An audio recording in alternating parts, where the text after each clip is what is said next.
चुनाव का मौसम है। सभी नेता अपने अपने पार्टी को जिताने के लिए, पार्टी को मजबूत करने के लिए तो लगे हुए हैं। लंगर लंगोट उन्होंने कसे हुए हैं।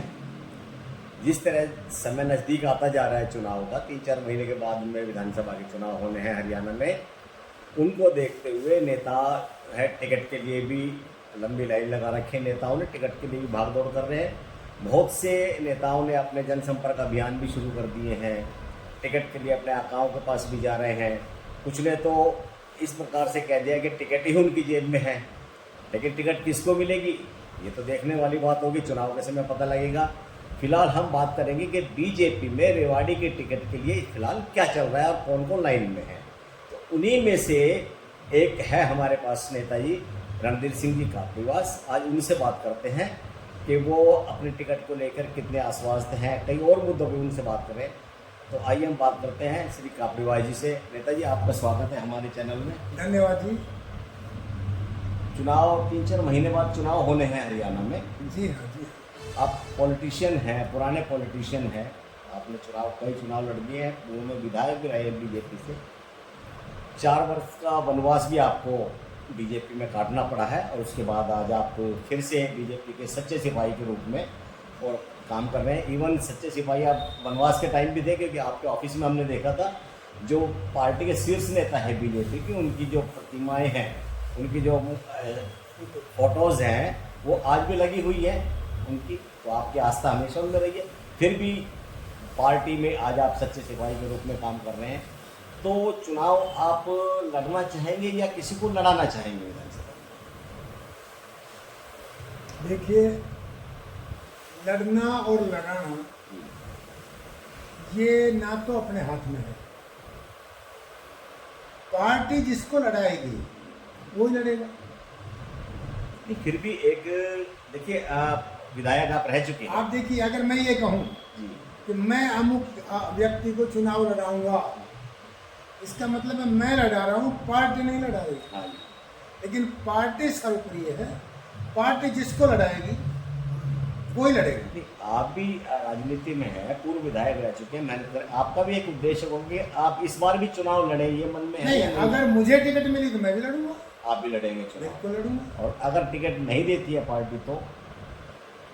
नहीं देती है तो देखो, राजनीतिक आदमी राजनीति करता है।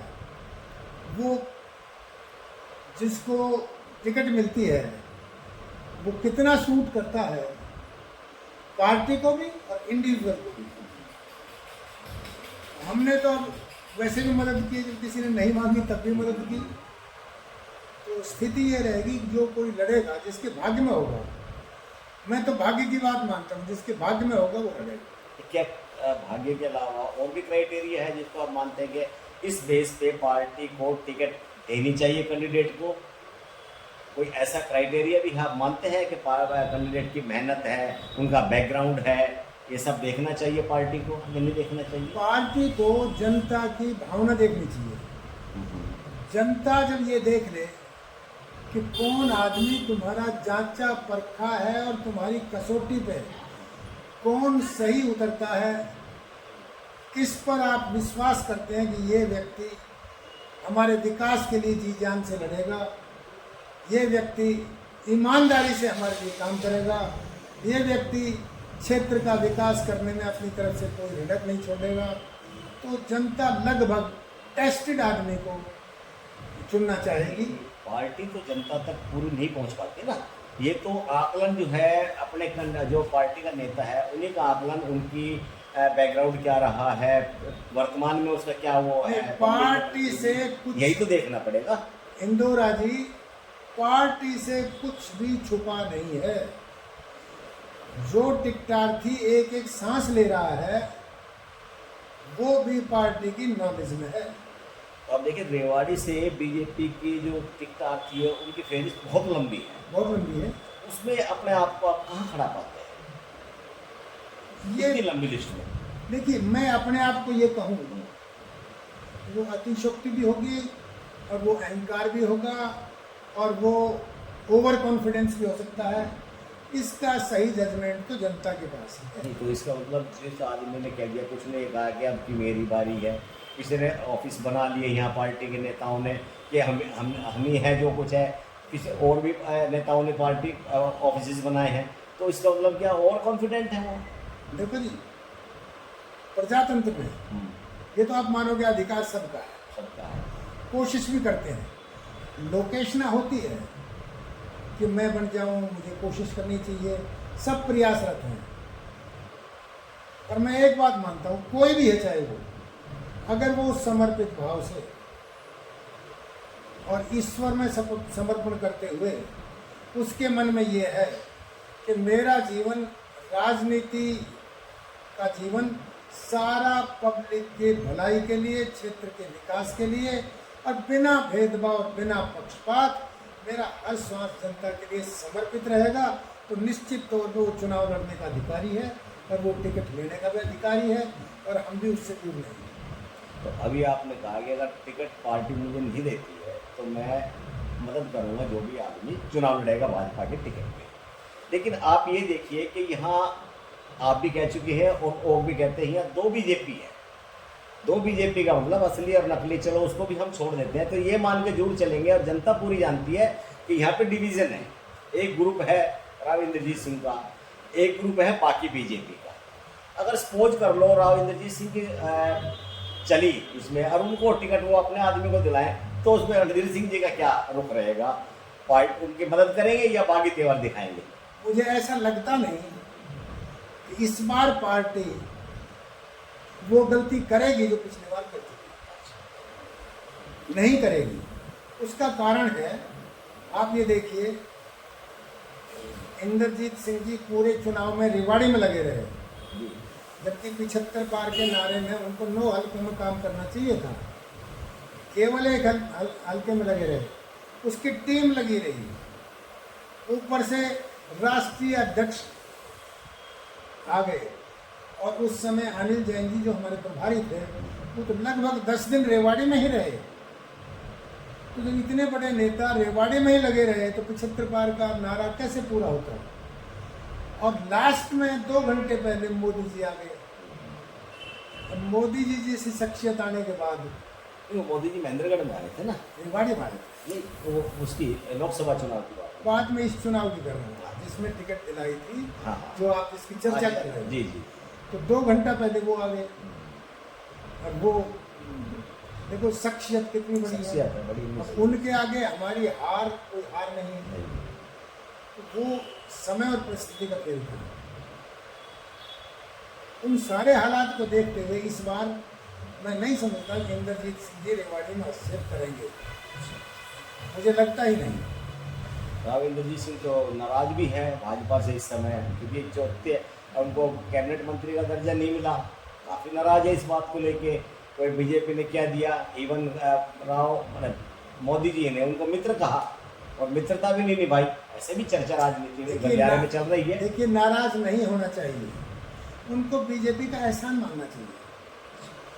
जब वो कांग्रेस छोड़ के बीजेपी में आए, इंसाफ मंच में खड़े थे, तो बीजेपी ने उनको कांग्रेस ज्वाइन करके और सांसद बना और कैबिनेट राज्य मंत्री का दर्जा दिया।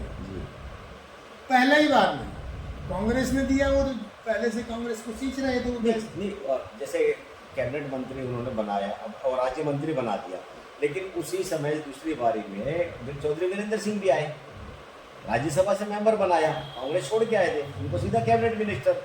भूपेंद्र यादव जी आए राजस्थान से, राज्यसभा के मेंबर बने, उनको भी कैबिनेट मिनिस्टर बनाया।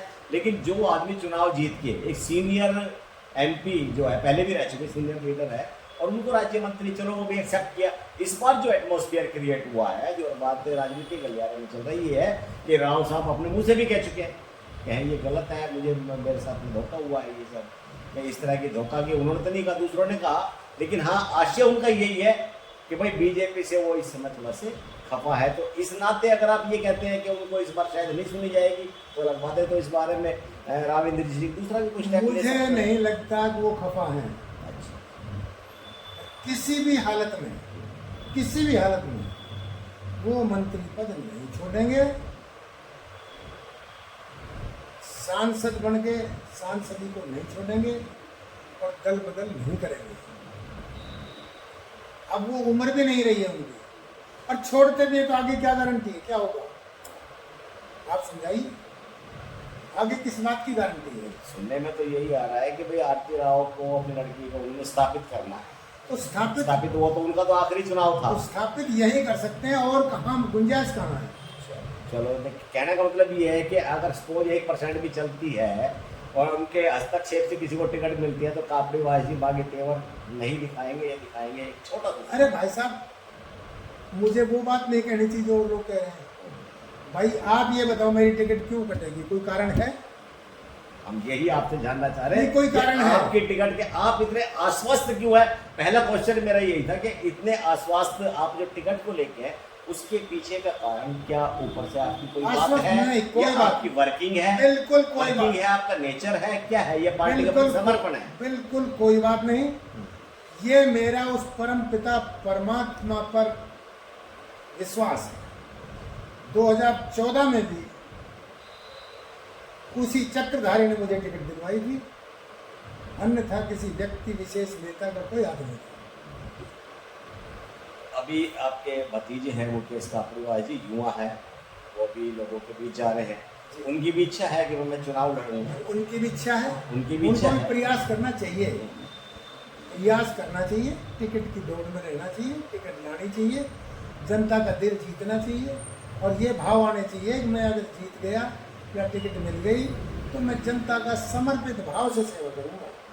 इस भाव से राजनीति करता है, वो भी प्रयास करे, सब कर रहे हैं, उसको भी करनी चाहिए, अधिकार सबका है। कापड़ीबाजी का पूरा सहयोग रहेगा अगर मुकेश कापड़ीबाजी टिकट लेके आए। आप एक बात बताइए, जब कोई भी टिकट ले आएगा और उनकी मदद करेंगे, ये तो घर का है। हाँ, मुकेश बाहर का है, जो टिकट ले आएगा उसी की करेंगे।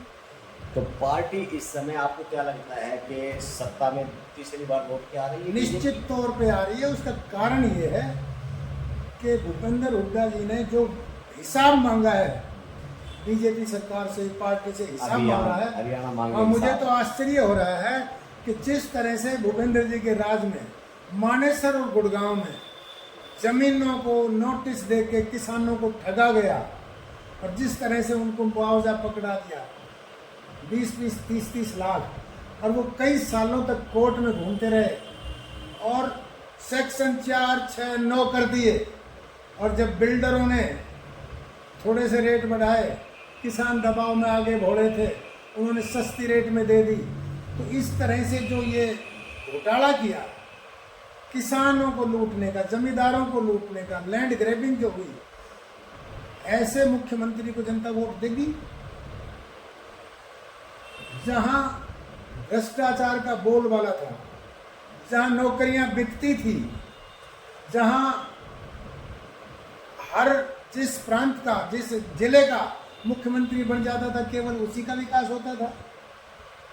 केवल रोहतक का विकास हो, भूपेंद्र जी बने तो, बंसीलाल जी बनते हैं तो भिवानी का विकास हो, नहीं अभी और अपने हिसार का विकास हो, अगर भजनलाल जी बनते हैं तो अपने अपने क्षेत्र का विकास ही हाँ, उन्होंने किया। पहले बार बीजेपी ने सबका विकास किया। और जिस तरह से हरिजनों को संविधान के मामले में मिसलीड किया, आज वो सब वापस आ रहे हैं और कहने लग गए, बहुत से लोग, बहुत से हमारे दलित लोग ये कहने लग गए कि बाबा अंबेडकर का संविधान तो कांग्रेस ने तोड़ा है, इमरजेंसी लगाकर तोड़ा है, बार बार हरिजनों पर हुए अत्याचार के लिए तोड़ा है। तो जब ये चीजें खुलकर सामने आएंगी तो कांग्रेस कहीं टिकेगी नहीं, तो कांग्रेस मुकाबले में ही नहीं है। लोकसभा चुनाव में बीजेपी को एक ही काम करना पड़ेगा, थोड़ा सा, जैसे पिछले बार गलतियां हुई, टिकट विनर कैंडिडेट को सावधान सर्वे करके दे दे, बीजेपी को कोई रोकने वाला है नहीं। और पवन जी, आप बताओ क्या ख्याल है? जो मैं बता रहा हूँ, अगर इस तरह से टिकट सोच समझ के दे दी जाए, और टिकट के लिए जो मैं बता रहा हूँ, ये बीजेपी की पोल खोल दी जाए कि किस तरह से इन्होंने भ्रष्टाचार किया है बीजेपी, नौकरियों में, कांग्रेस ने जिस तरह से भ्रष्टाचार किया है, इनकी पोल खोल दी जाए। और लैंड ग्रैबिंग का केस हुआ है, और इनके खिलाफ ईडी और दूसरी चीज़ें चल रही हैं, ये अपने आप में आरोप तो अभी दीपेंद्र हुड्डा जी कल आए थे, उन्होंने सीधा ईडी को जो है इनके ये जो अभियान जैसे जिस दिन से शुरू किया, वो कहते हैं इन्हें जिस दिन से अभियान शुरू किया इनको दबाने के लिए, ताकि हम हिसाब ना मांगे, इन्होंने ईडी की जांच करवानी हम शुरू ये कर दी कहते है। हैं ईडी बीजेपी के एक भी सांसद, एक भी विधायक के कोई उसकी ईडी का छापा नहीं पड़ा, जबकि शुरू से आखिर तक कांग्रेस के जितने भी नेता थे या और दूसरी पार्टी, उन्हीं पे ईडी की जांच होती रही है अभी तक। अच्छा, ईडी और ये तो सब स्वतंत्र एजेंसी हैं। कोई भी अगर निर्दोष आदमी लेकिन विपक्ष जो है ना इसको स्वतंत्र मानता ही नहीं है। मत मानो, कितने लोग हैं विपक्ष में? अब तो बराबर ही कितने है। लोग हैं? अब तो क्या अच्छे लोगों के खिलाफ, जो ईमानदार हैं, उनके खिलाफ ईडी जबरदस्ती बना देगी? ये तो नहीं है। तो मोटी बात ये समझिए कि जिन पे आरोप लगे हैं, बाकायदा अखबारों में उनकी डिटेल आई हुई है। तो जब डिटेल आई हुई है, जांच एजेंसियां काम कर चुकी हैं, उसको क्या कहोगे? ये मानना चाहिए कि हाँ, हमारी पार्टी से, हमारे लोगों से गलतियां तो हो गई, और अगर गलती हुई है तो उसको गलती के तरीके से स्वीकार करना चाहिए। आज डिफेंस ले रहे हैं अपने हुड्डा जी, जूनियर हुड्डा डिफेंस ले रहे हैं कि जो ये चर्चा चल रही है, तुम अभी से बीजेपी को बदनाम कर दो कि ईडी को प्रभावित कर रही है, ताकि तेरे पिता पे ये जांच भारी ना पड़ जाए। उसका केवल ये कारण जो मैं बता रहा हूँ। तो आपको ये लगता है कि लोकसभा में जिस प्रकार का नुकसान बीजेपी को हुआ, वो विधानसभा में अब नहीं होगा? बिल्कुल नहीं होगा, वो नहीं होगा। Clear cut. पिछले बार तो नारा था 75 बार का, अब के बिना नारा 75 बार हो सकती है। तो आपने सुना कापड़ीवासी को, उन्होंने कहा सरकार तो बनेगी बीजेपी की तीसरी बार, प्रचंड बहुमत से बनेगी, सरकार का बनने में कोई रुकावट नहीं है। कांग्रेस जो आरोप लगाती है वो अपने आप को, अपनी जो कमियां छिपाने के लिए, ताकि उन पर आँच ना आ जाए, इसलिए कांग्रेस इस प्रकार का आरोप लगाती है। जहाँ तक टिकट की बात है तो वो भी एक दावेदार है। अगर उनको किसी कारणवश टिकट नहीं मिलती तो जो भी कैंडिडेट खड़ा होगा उनकी वो मदद करेंगे। और लेकिन कोशिश ये है कि वो भी पार्टी से भी ये चाहते हैं कि पार्टी जो है आकलन करे, जनता से पूछे कि कौन नेता है जो इस सीट को निकाल सकता है, क्योंकि बीजेपी को हर विधानसभा की सीट निकालनी है। तो हमारे आज के कैंडिडेट थे पूर्व विधायक कापड़ीवास जी। अगले इंटरव्यू में किसी और से हम बात कर लेंगे, तब तक के लिए आप नमस्कार सर, धन्यवाद।